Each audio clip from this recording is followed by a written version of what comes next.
um certo domingo ficou marcado na nossa vida lá. Achávamos que era um domingo comum, mas não foi.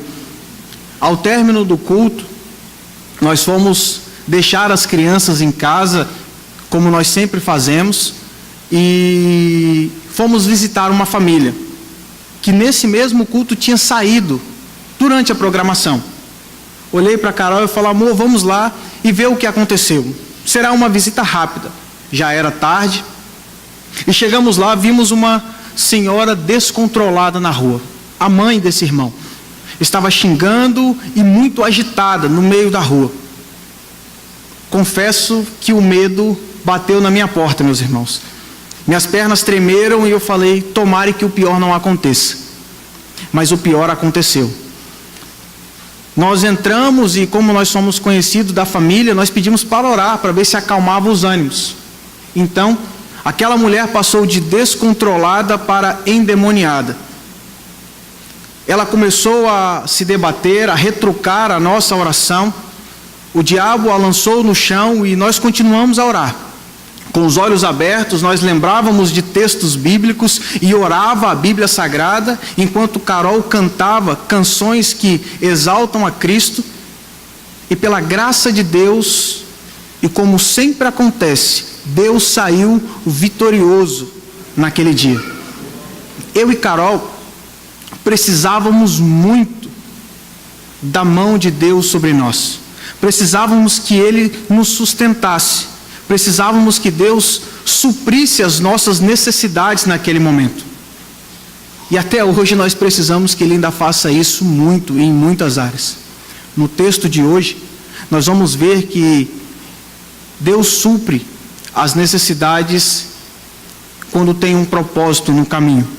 Deus supre as necessidades dos seus filhos, salvando o seu povo eleito. Vamos ler o texto sagrado de 1 Samuel 11, somente o versículo 13, por favor. Diz assim a palavra do Senhor: Saul, porém, disse: hoje ninguém será morto, pois neste dia o Senhor trouxe libertação para Israel. Vamos orar a Deus mais uma vez? Pai, nós te damos graça por tua palavra e pedimos que fale aos nossos corações. Por graça e misericórdia eu peço que me use, pecador que sou, preciso do teu Espírito Santo. Assim, aplique a tua palavra em nossos corações nesta manhã. Em nome de Jesus, amém.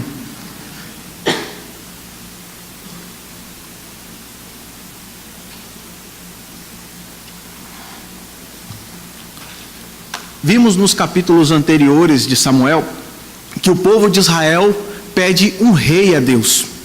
A fim de parecer com as outras nações, ele pede um líder humano. Então, Saul é escolhido para ser o primeiro rei de Israel.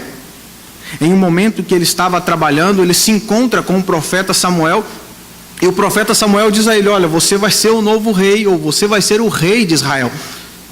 Samuel então prepara a cerimônia e unge Saul como rei. Vimos isso no capítulo 10. E de uma forma soberana, nós também podemos ver como Deus continua fazendo o seu reino crescer, ou o seu reino avançar. Na história, Ele separa pessoas, Ele enche essas pessoas com o teu Espírito, a fim do seu propósito ser cumprido. Nós vimos também que Deus, como um Pai amoroso, cuida de seu povo, mostrando Ele o caminho que eles devem andar. Agora, no capítulo 11, nós podemos perceber que Deus não parou de fazer o seu reino avançar. Pelo contrário, Ele continua avançando com o seu reino. E se você notar nas 3 divisões que há no texto, você vai ver uma palavra que se destaca aos olhos, a palavra salvação. O autor sagrado nos diz que esta palavra, ela define todo o percurso do texto. E o pastor Richard Phillips nos diz que o tema salvação de Israel é finalmente apresentado, nos lembrando da necessidade de um Salvador. Irmãos, Deus salva. Agora, como essa salvação acontece? de que maneira nós podemos ver a boa mão de Deus sobre nós. No primeiro trecho, ou no primeiro parágrafo, do versículo 1 ao 3, Deus salva, abrindo os nossos olhos. Vamos ler o texto? O amonita Naás avançou contra a cidade de Jabes de Gileade e a cercou. E os habitantes de Jabes lhe disseram: faça um tratado conosco, e nós nos sujeitaremos a você. Contudo, Naás, o amonita, respondeu: só farei um tratado com vocês sobre a condição que eu arranque o olho direito de cada um de vocês, e assim humilhe todo Israel. A narrativa começa com uma cidade israelita sendo atacada pelo amonita Naás. A cidade de Jabes de Gileade é cercada e o povo fica em pânico. Os amonitas, eles já eram inimigos de Israel há tempo. Se você olhar o relato do livro de Êxodo, você vai ver que naquela peregrinação eles sofreram algum desentendimento. E se você também voltar algumas páginas de sua Bíblia e olhar o capítulo 11 de Juízes, quando o juiz Jefté é levantado por Deus, Israel luta contra os amonitas. Jefté conquista 20 cidades de Amon. E então, uma ira surge no coração dos amonitas. E eles achavam que esse momento era o momento que eles poderiam ter a vingança. O momento que eles poderiam subjugar Israel, ou o momento que eles poderiam subjugar qualquer cidade de Israel. Para Amon, ele estava com a faca e o queijo na mão, pois o povo estava desesperado. O povo já não sabia o que fazer. Então o povo propõe um acordo com Naás: deixe que a gente vá pelo território de Israel e procure ajuda. Nos dê uma semana, por favor. Naás deixa, mas coloca uma condição. Ele diz: arrancarei o olho direito de vocês, e assim humilharei todo Israel. Por que arrancar o olho direito? Porque o olho direito, na estratégia militar de Jabes de Gileade, era de extrema importância. O olho esquerdo ficava tapado pelo escudo, mas o direito servia como guia na batalha. Sem aquele olho, além da humilhação passada, eles ficariam praticamente indefesos como militares. Naás, confiando no seu poderio e muito interessado em humilhar Israel, ele aceita prontamente esse acordo. Jabes de Gileade, sem fazer nenhum planejamento, sem nenhuma estratégia traçada, sai correndo, literalmente, pelo território de Israel. Por que eu digo sem nenhuma estratégia traçada? Porque em 7 dias era impossível correr da parte leste do Jordão, aonde fica Jabes de Gileade, percorrer todo Israel e voltar. Então eles correm desesperados. Meus irmãos, eles estavam prestes a perder um olho e serem humilhados como escravos por sabe lá quanto tempo.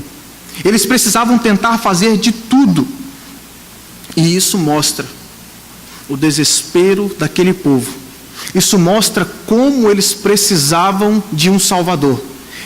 Esse texto mostra como eles necessitavam de alguém que fosse por eles, e como eles não conseguiam sozinhos.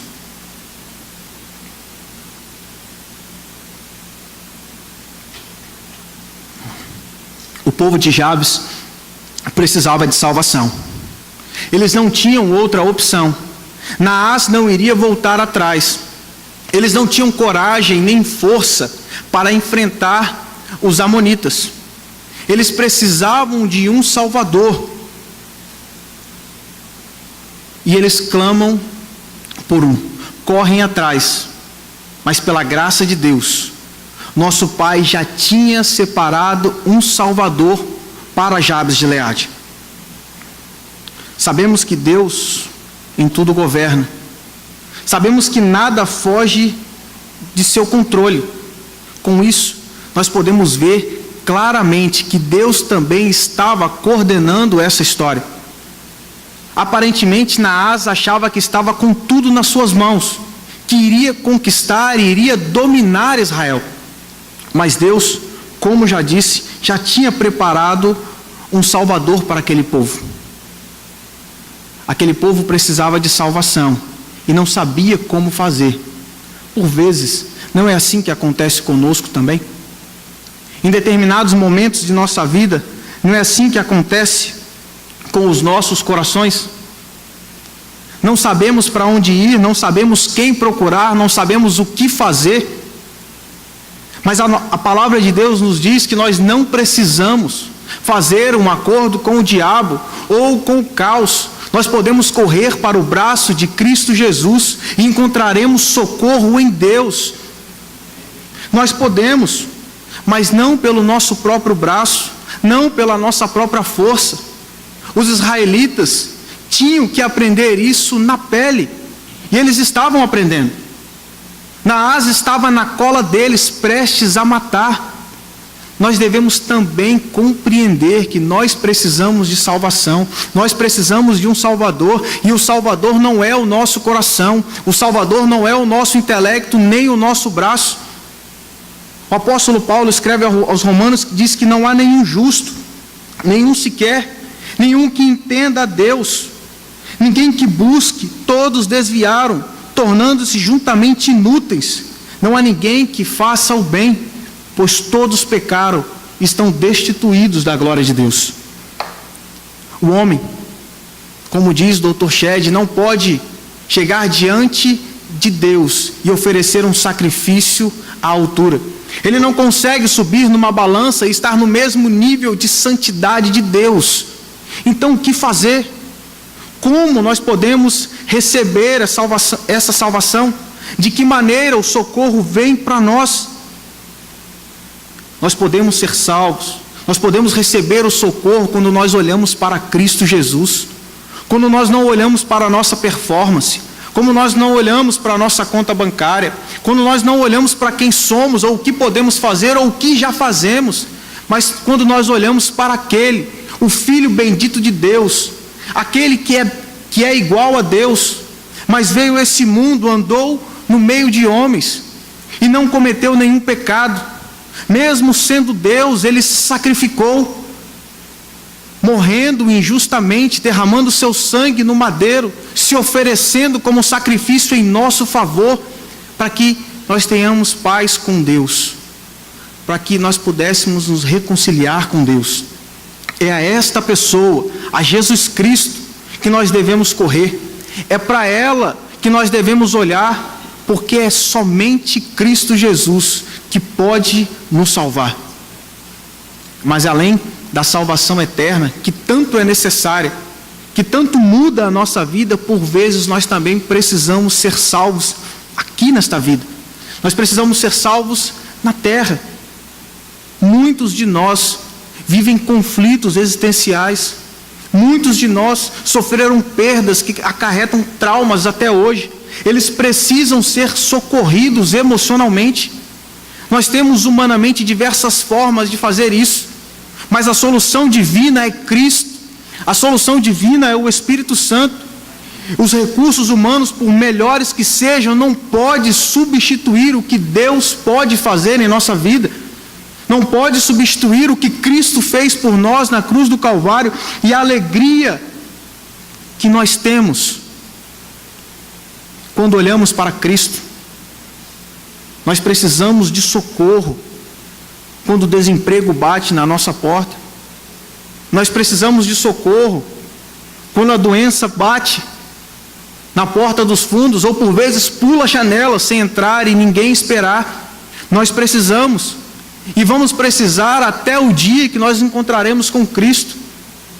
Mas enquanto estivermos aqui, e qualquer uma dessas coisas chegar diante de nós, nós devemos lembrar do salmista, quando diz: o meu socorro vem do Senhor que fez os céus e a terra.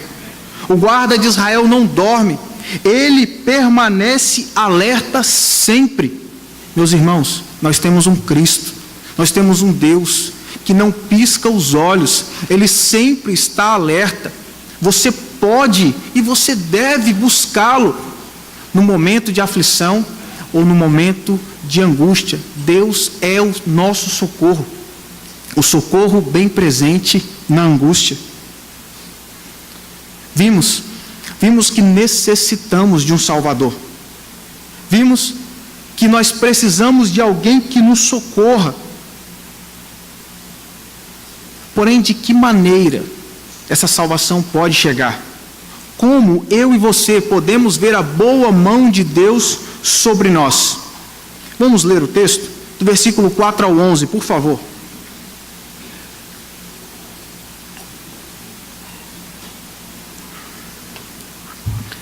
Quando os mensageiros chegaram a Gibeá, cidade de Saul, e relataram as coisas ao povo, todos choraram em alta voz. Naquele momento, Saul estava trazendo o gado do campo e perguntou: o que há com o povo? Por que estão chorando? Então lhe contaram o que os homens de Jabes tinham dito. Quando Saul ouviu isso, o Espírito de Deus apoderou-se dele, e ele ficou furioso. Apanhou 2 bois, cortou-os em pedaços, e por meio de mensageiros enviou os pedaços a todo Israel, proclamando: isso acontecerá aos bois de quem não seguir Saul e Samuel, enquanto o temor do Senhor cair sobre o povo. Então o temor do Senhor caiu sobre o povo, e eles vieram unânimes. Quando Saul os reuniu em Bezeque, havia 300.000 homens de Israel e 30.000 de Judá. E disseram os mensageiros de Jabes: diga aos homens de Jabes de Gileade: amanhã, na hora mais quente do dia, haverá salvação, ou pode estar escrito na sua Bíblia, libertação para vocês. Quando relataram isso aos habitantes de Jabes, eles se alegraram. Então os homens de Jabes disseram aos amonitas: amanhã nós nos renderemos e poderão fazer conosco o que quiserem. No dia seguinte, Saul dividiu os seus soldados em 3 grupos. Entraram no acampamento amonita em alta madrugada e os mataram até a hora mais quente do dia.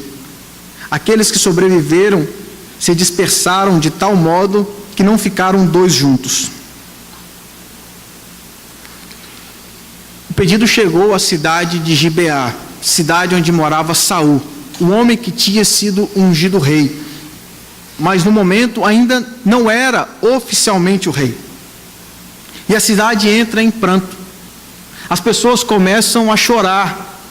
Podemos imaginar homens de guerra, desesperados com o que estava para acontecer. O escritor sagrado então introduz Saul no seu relato.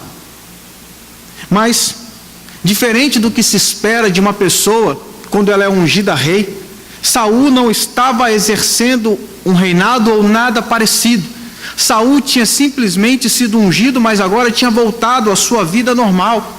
Saul não estava fazendo nada de diferente do que já fazia no dia a dia. Então, no meio do trabalho, ele se encontra com pessoas desesperadas e pergunta: por que isso? Por que o choro? Então, contam para ele o que os amonitas tinham feito. Logo após Saul receber a notícia do desespero do povo, soberanamente Deus entra em ação.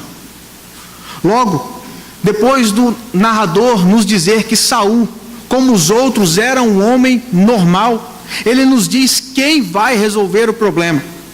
Ele nos diz quem vai trazer a solução, tanto para Jabes de Gileade, quanto para Saul.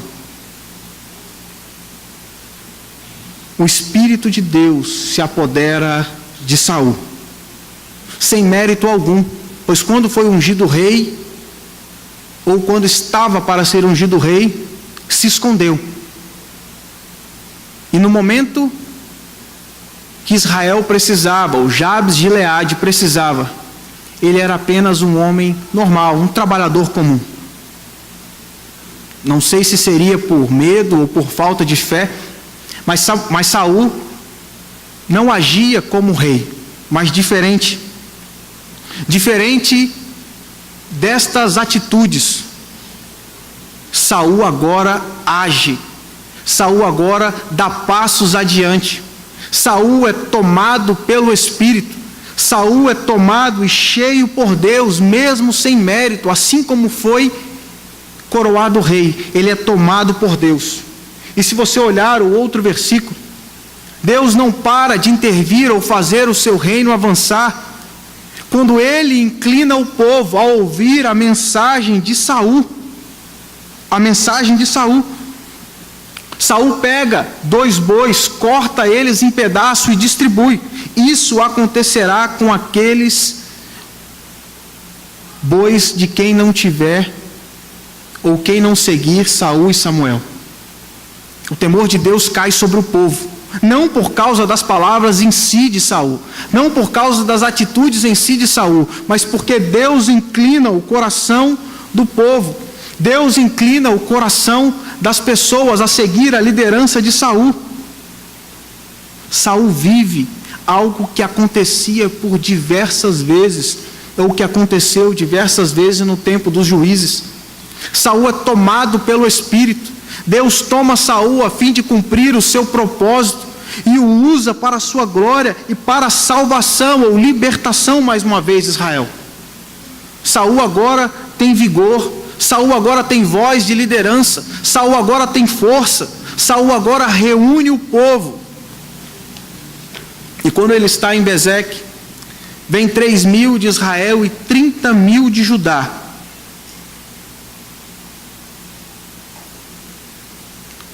Para que Israel saia vitorioso. Então a promessa é feita. Saul chega para o povo e diz: amanhã, na hora mais quente do dia, haverá salvação para vocês. O que acontece depois de uma promessa?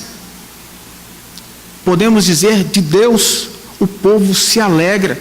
A alegria e satisfação. Saul, tomado por Deus, na alta madrugada, vai para cima dos amonitas. Vence os amonitas de tal forma que no final, ou na hora mais quente do dia, não conseguem ficar 2 sequer.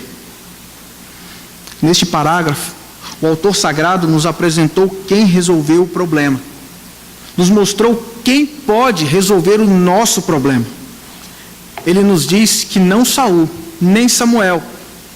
Ele nos diz que o Espírito Santo de Deus resolveu o problema. Então, como podemos aplicar essa verdade em nossas vidas? Como podemos aplicar a verdade que o Espírito age em nosso favor no tempo de hoje? Assim como Saul precisava de algo para completá-lo, nós também precisamos que o Espírito Santo venha em nosso favor. Nós também precisamos que o Espírito supra as nossas necessidades, porque nós não podemos, nós não conseguimos. O Santo Agostinho diz que o coração do homem tem um grande vazio. Um vazio tão grande que é do tamanho de Deus e só pode ser preenchido pelo próprio Deus. Assim é a minha vida e a sua. Nós não conseguimos preencher ou atender todas as expectativas que o nosso coração deseja. Não importa o que venhamos fazer, não importa como a gente venha tentar, o nosso coração só consegue ser preenchido por quem o criou. O nosso coração só consegue ser preenchido pelo próprio Deus. Em momento de grande tensão e turbulência, Saul não tinha condição de suprir as expectativas de seu povo. Saul não tinha condição de suprir as expectativas nem de seu próprio coração e fazer alguma coisa. Note que Saul só fez algo depois que o Espírito esteve com ele, depois que Deus interveio. Saul precisava do Espírito Santo. E naquele momento, sem Deus, ele não conseguiria.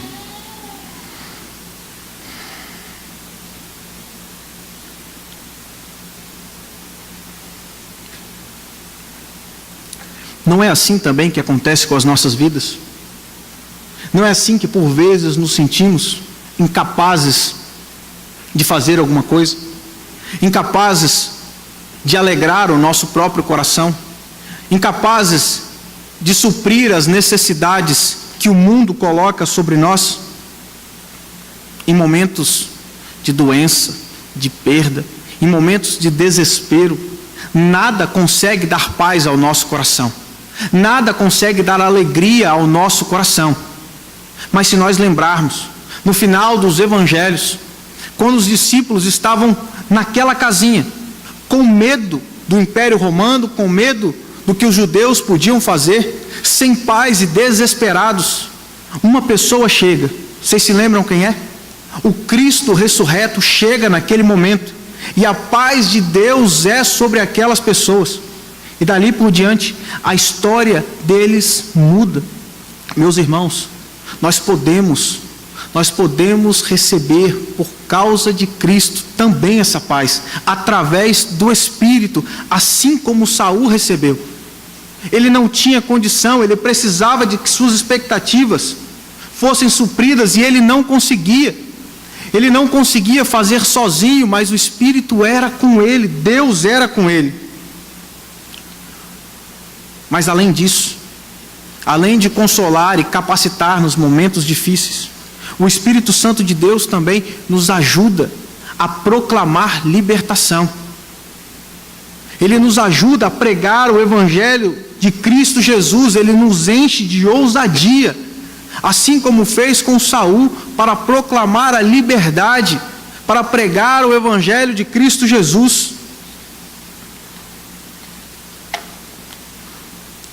Um comentarista diz que o Espírito Santo é quem torna a palavra de Deus poderosa para salvar. É Ele quem capacita o cristão para crescer em santidade e graça. É o Espírito quem produz o fruto da justiça, paz e da alegria. Sendo assim, quando nós tiramos os nossos olhos de nosso Deus, quando nós tiramos os nossos olhos do que o Espírito Santo pode fazer por nós e tentamos sozinho, o que nos espera é o fracasso, o que nos espera é o desespero. Entretanto, quando nós olhamos para Deus, quando nós fitamos nossos olhos em Cristo Jesus, nós podemos sim desfrutar das maravilhas que o Espírito Santo de Deus tem para nós. Agora, como? Como nós podemos permanecer ou fitar os nossos olhos em Deus?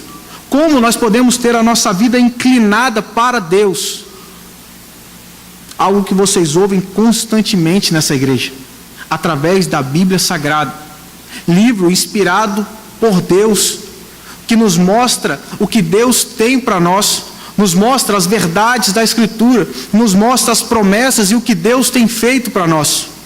Se você quer ter os seus olhos em Deus, olhe para Ele na Escritura. Se você quer ter satisfação, alegria, gozo, entender sobre a justiça, olhe para a Escritura, porque lá você vai ver a boa mão de Deus sobre a sua vida. Também dedique seu tempo em oração. Dedique seu tempo em colocar o seu coração de joelho diante de Deus, orando em confissão de pecados, orando em louvor, orando em adoração ao nosso Deus. Dedique o seu tempo a colocar o seu coração diante do Senhor em oração, não só na igreja, não só quando o pastor faz a oração pastoral ou oração de confissão, mas no secreto. Reserve tempo para falar com Deus e colocar o seu coração diante dele. Ele sempre vai estar de braços abertos para te receber. O autor sagrado nos coloca diante de uma necessidade de Israel. Israel está necessitado de salvação. Eles não conseguem sozinhos. Eles não têm condição de superar o inimigo. Então, Deus mostra para ele a necessidade de um Salvador, assim como mostra para nós nesta manhã.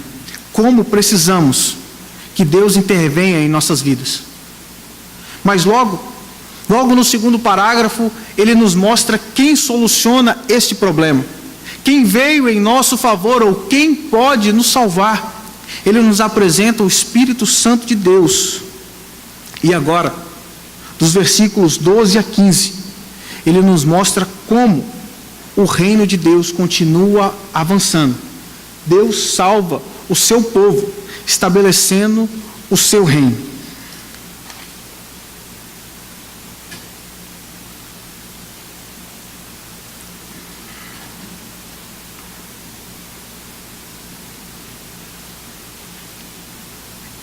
No versículo 9, Saul faz uma promessa.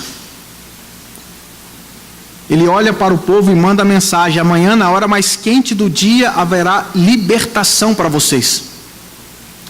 E de uma forma definitiva, pelo menos contra os amonitas, naquela geração. A partir do versículo 12, eles são salvos. Diz assim o texto: então o povo disse a Samuel: quem foi que perguntou, será que Saul vai reinar sobre nós? Traze-nos esses homens e nós os mataremos. Saul, porém, disse: hoje ninguém será morto, pois nesse dia o Senhor trouxe libertação a Israel. Então Samuel disse ao povo: venham, vamos a Gilgal e reafirmaremos ali o reino. Assim todo o povo foi a Gilgal e proclamou Saul como rei na presença do Senhor. Ali ofereceram sacrifícios de comunhão ao Senhor. E Saul e todos os israelitas tiveram momentos de grande alegria. Note que o povo levanta questionamentos. Referente ao versículo 27 do capítulo 10, quando as pessoas questionavam se Saul realmente poderia trazer libertação, se realmente Saul poderia ser rei de Israel. Não sabemos se aquele povo estava questionando por querer honrar Saul com a morte daqueles que o questionavam, ou simplesmente eles estavam realmente preocupados. O que esses perturbadores podem fazer no futuro? O que pode acontecer se essas pessoas continuarem vivas com o reinado? Mas Saul, tomado pelo Espírito, agora com uma atitude de rei, toma a palavra e diz: hoje ninguém será morto, pois nesse dia o Senhor trouxe libertação para Israel. O pastor Richard Phillips afirma que a única base para a verdadeira unidade e força é a confissão do poder salvador de Deus e a determinação de honrar sua soberania por meio da submissão à sua palavra. Saul faz um ato inspirador naquele momento. Um ato que é recheado de mansidão e paz, que traz unidade para o povo. Um povo que outrora era um apunhado de tribos. Tribos que ainda tinha muitos clãs, agora consegue se unir, iniciando a era dos reis, e num só propósito, e com os olhos no Deus verdadeiro. Saul está aqui no ápice de seu ministério, ou de seu reinado e sua vida, no momento que ele coloca Deus sobre todas as coisas, no momento que ele mais exalta o Senhor na história de sua vida e de seu reinado. Saul então está no auge de sua vida. Mas o autor sagrado ainda faltava incluir mais uma pessoa nesta narrativa. Ele estava lá em todo o tempo. Seu nome é citado no versículo 7, mas ele ainda não tinha se pronunciado. Samuel então fala: vamos a Gilgal reafirmar o reino.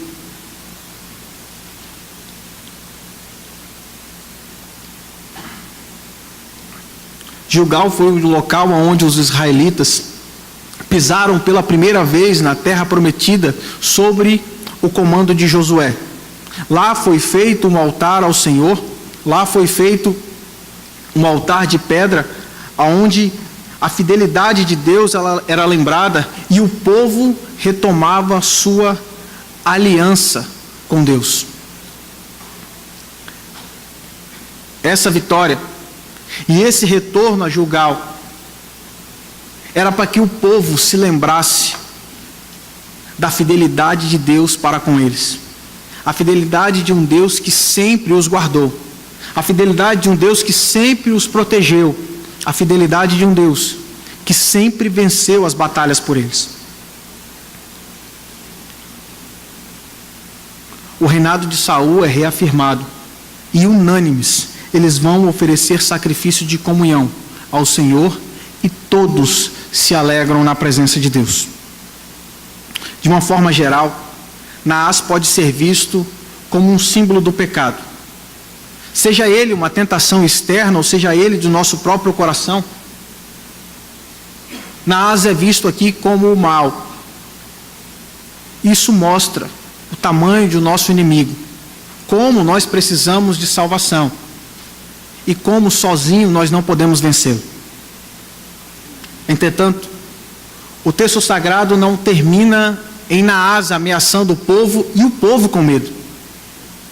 O texto sagrado termina com o Salvador sendo apresentado. O texto sagrado termina com Deus sendo exaltado como libertador de Israel. O reinado de Saul, então, é reafirmado. O reinado soberano de Deus é apontado pelo que acontece com Saul e reafirmado a aliança que Deus tinha com o seu povo.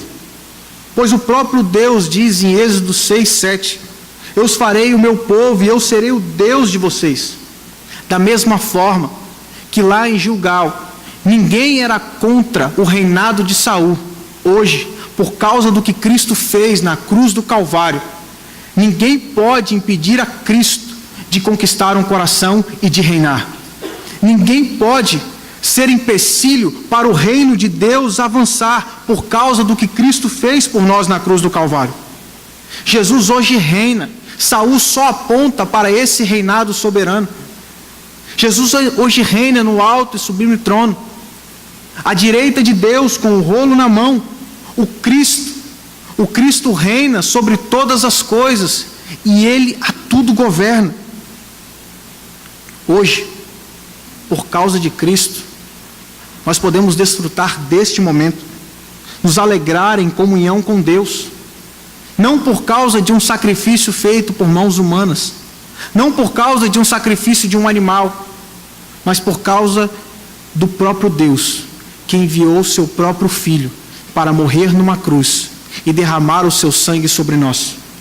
Esse foi o maior sacrifício de comunhão que nós podemos ter. Esse foi o sacrifício que trouxe a nossa comunhão com Deus e nos deu a possibilidade de estarmos em comunhão juntos. Não mais sangue de um animal unia o povo, mas o sangue do próprio Cristo nos une como uma família, unânimes para a glória de Deus. Que Deus nos ajude realmente sermos um nesta terra, para a glória e propagação do seu nome. Jesus fez um sacrifício não momentâneo, não passageiro para uma geração, mas um sacrifício para as gerações passadas, um sacrifício para a nossa geração e um sacrifício para aqueles que virão, um sacrifício eterno, um sacrifício que dura para sempre, até o dia que nós teremos o prazer de estarmos com Ele e desfrutar de todas as bênçãos que Ele tem preparado para nós. Como nós podemos pegar o avanço desse reino? Como nós podemos entender o avanço desse reino de Cristo e aplicar para as nossas vidas neste momento? Os líderes, ou nós líderes, podemos olhar para as palavras inspiradoras de Saul e dar glória ao Filho bendito de Deus e pregarmos somente o Evangelho de Cristo Jesus, a fim de que a igreja seja levada para mais perto de Deus e tenha a aliança reafirmada com Cristo em seu coração. A igreja pode colocar os seus olhos em Deus, tirar os seus olhos das tradições desse mundo, tirar os seus olhos das propostas desse mundo, ou de tentar conquistar uma cultura corrompida, se igualando a ela. A igreja deve olhar para Cristo com o papel de pregar e anunciar o Evangelho de Cristo Jesus, sem nenhum adorno, sem nenhuma bijuteria, pois não é necessário. O nosso papel é anunciar Cristo até que Ele volte. É pregar também o Evangelho como igreja. O Evangelho que fala de culpa do homem. O Evangelho que fala de arrependimento. Mas o Evangelho também que fala de amor e graça de Deus. O Evangelho que fala de acolhimento. O Evangelho que fala de braços abertos e perdão para os pecadores. Nós podemos fazer isso falando. Nós podemos fazer isso também entre nós, como um povo, entre aquele que visita a igreja pela primeira vez, entre aquele que você nunca viu, ajudando Levi, ajudando Tiago, também nos ajudando em Serra Branca, porque não, será um prazer imenso. Mas o nosso papel é fazer Cristo conhecido. E esse avanço do reino nos proporciona muitas e muitas alegrias. Porque o reino entrou em nosso coração. Porque o Espírito habita naquele que crê em Cristo Jesus. Nós podemos desfrutar com prazer e de uma forma saudável as bênçãos de Deus nesta terra. Seja ela família, seja ela comida, bebida, passeios, viagens. De uma forma saudável nós podemos desfrutar de tudo do que Deus tem dado para nós. Nós podemos nos alegrar no Espírito com as bênçãos que Deus tem nos proporcionado para esta vida. Mas o texto termina com alegria. E além de nos alegrarmos com os prazeres dessa vida que Deus nos dá para desfrutarmos de uma forma saudável, esta alegria aponta para uma alegria eterna. Uma alegria que não terá fim. Qual é o motivo de tamanha alegria para os nossos corações? Deus salva. E porque Deus salva, quando nós fecharmos os nossos olhos, por causa de Cristo, e de tão grande salvação que nos é dada, nós teremos o privilégio de encontrarmos com o nosso Salvador, num local onde não haverá mais choro, nem lágrima, nem dor, e tudo será novo, num local de alegria eterna, num local que está sendo preparado pelo próprio Cristo, aonde por graça poderemos desfrutar das maiores bênçãos de nossas vidas.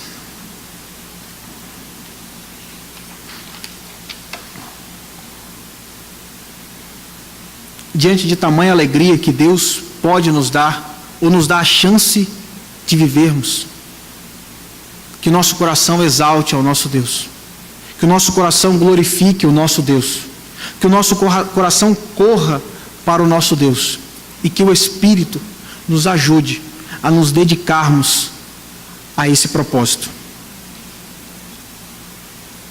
Voltando para o que vivemos em Serra Branca,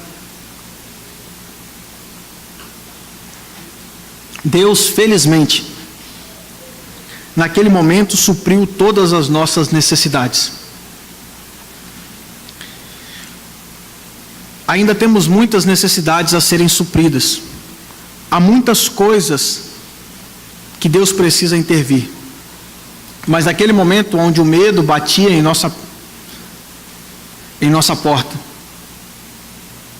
eu precisava de coragem, precisava de poder de Deus para permanecer firme. Não podia ligar para ninguém, eu era o pastor. Carol precisava de força para continuar cantando, para continuar exaltando a Deus naquele momento de batalha. Depois que tudo se acalmou, aquele irmão nos confessou que aquele dia serviu para a sua fé ser edificada e para ele ver como Deus estava perto dele. Aquela senhora momentaneamente foi liberta, nos ofereceu um café e a noite terminou em paz. Nós a acompanhamos semanalmente, nós vamos lá, pregamos a palavra para ela, oramos mais uma vez e nada tem acontecido. Somente uma coisa aconteceu. Aquela mulher quebrou e se desfez de todas as imagens que ela tinha em sua casa. Como sempre, Deus foi glorificado. E como sempre, ele saiu vitorioso daquela situação. Deus supre as nossas necessidades quando nós não conseguimos. Mais do que suprir essas necessidades da terra, ele supriu a maior necessidade de nossa vida. Ele nos salvou. Ele morreu na cruz por nós. Ele fez o que nós não temos nenhuma possibilidade para fazer. Um sacrifício perfeito diante de Deus. Que hoje o Filho bendito de Deus seja honrado, glorificado e exaltado nos nossos corações. Se você conhece esse Cristo, se você tem Ele no seu coração, acho que esse é um bom momento de você orar agradecendo por tão grande salvação e louvar a Deus dentro do seu coração, reafirmando a sua fé e glorificando ao seu Deus. Se você ainda não conhece esse Deus, ore também, entregue sua vida a Ele e nos procure no final para nos alegrarmos com a boa notícia que chegou até o seu coração. Que venhamos louvar a Deus com mais uma canção e dedicar um tempo em oração neste momento.